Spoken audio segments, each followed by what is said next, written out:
You're finally ready to embrace the strength training lifestyle. Now what? Hi guys, welcome to the MEDFITNESS Minute. When it comes to strength training and the strength training lifestyle, there are three pillars that everyone should be paying attention to. The first one, of course, is consistency.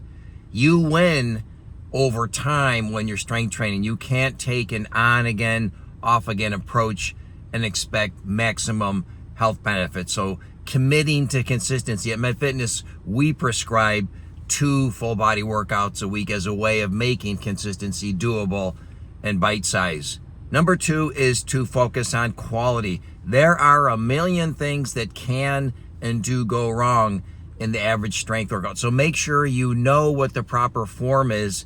At MEDFITNESS, we call that your workout skills. You need to know what your posture should look like, your repetition speed, your transitions, etc. But definitely pay attention to the quality of the training.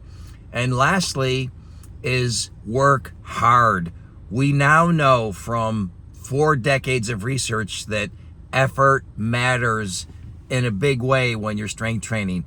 Easy workouts don't stimulate improvements in health and function. Challenging, demanding, tough workouts are the only way to get value out of those strength workouts.